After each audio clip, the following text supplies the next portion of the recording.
Welcome back. Now, last video we looked at putting a basic image into a Elementor page, and in this video we are going to be looking at putting in a basic image carousel, which is our example here. As you can see, every few seconds it'll slide along to the next image, or we can manually click on these little arrows or the little dots down the bottom. Okay. So we'll jump into our dashboard, go to our pages, and we will, in our images, we'll just click straight on the Edit with Elementor to jump straight in there. Okay, so we'll create a new section underneath the first example. And once again, we'll just use a single column. Okay, we'll go to our little matrix up here, and we will close down this Pro tab because we're not paying for it at the moment. And we are going to look for image carousel. I'll drag and drop that. Rightio. So once that's in there, oh, I forgot to put in a heading. We'll just quickly do that. Plop a heading in there. And then we'll click back on our image carousel. And you'll see up here in the box, we've got no images selected, so we'll have to pick some images to put in our carousel. And we'll just select that one, that one, that one, that one, that one, just so we've got some images in there. We'll go create a new gallery. Now at this stage, we can give them individual or custom captions if we want. And we can also change their order by dragging and dropping. We'll go Insert Gallery. And as you can see, it's popped them in there. And it'll give you a sort of live demo.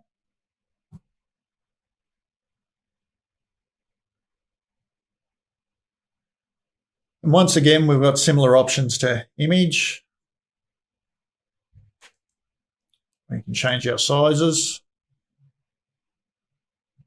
And this is probably an important thing to note with image carousels, that if you don't have images that are roughly the same aspect ratio, you're going to get strange behavior like you do with this side of the building here, whereas the rest sort of look roughly uniform. It's a bit out of place. So just keep that in mind when you're selecting your images. Probably notice if we go to our thumbnail, it doesn't happen because it's got a fixed size on it. So they all look the same. Now we've got some options here we can play around with, but I generally leave them on default. We've got the image stretch option. I don't recommend it. As you can see, it tends to distort the images and make them look a bit ugly. And you've got some options for navigation. So at the moment we've got arrows. So on each side we've got the arrows to move through the carousel. And we've also got the dots.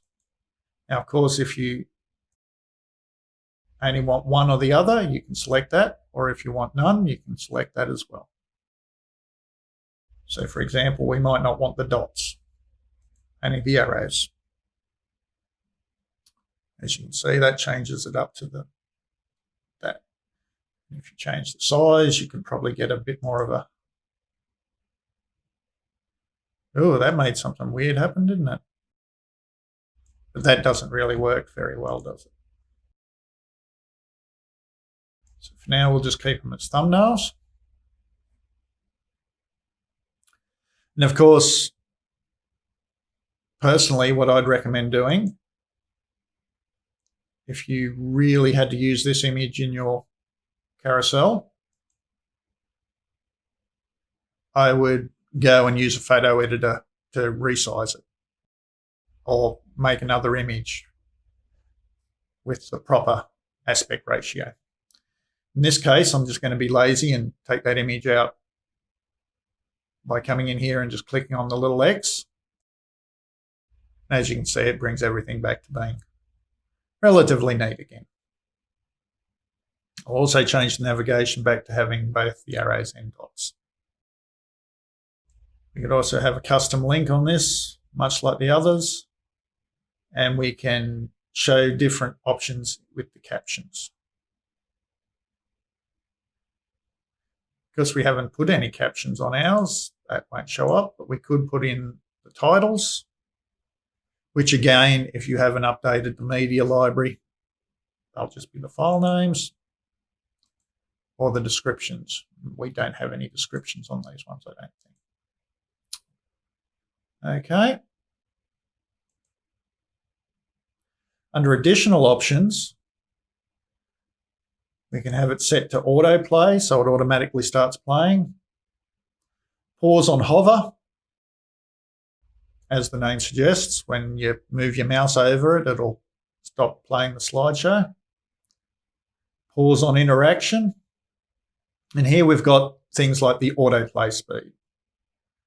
So at the moment, this would be in milliseconds. So every 5,000 milliseconds or 5 seconds, the picture will change. So if I change that to 1,000, it'll change every second, hopefully.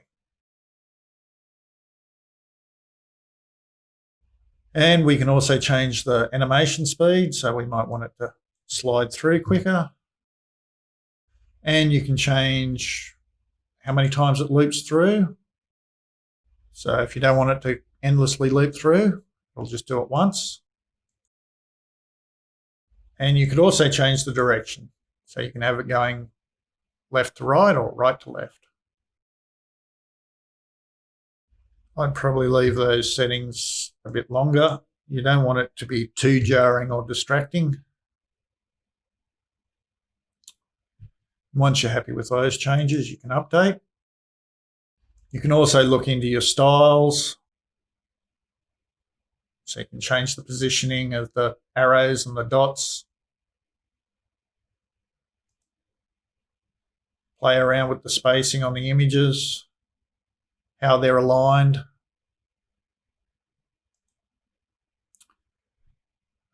Padding, positioning, whether you want it to hide on your tablet or mobile views.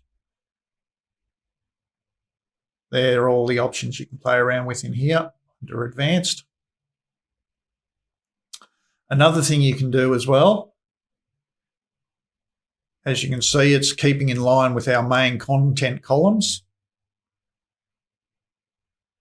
But if you had bigger images and wanted to make and break those borders a bit more, you could actually come in here and edit your section that you've got it in. And we can change the content width from boxed to full width. And then it'll display right across the screen. You might get some funny behavior though, the ends of your slideshows. And of course, you'll have to keep in mind that it'll also do that to any heading that's inside that section. So we'll just save that. We'll quickly dive back and have a look. We'll view the page. As you can see, it's spaced right out now, full width. Click through with the arrows. Or we just mouse away from it and it should wait a few seconds and then slide through itself. Okay, and that's the basics of putting in an image carousel.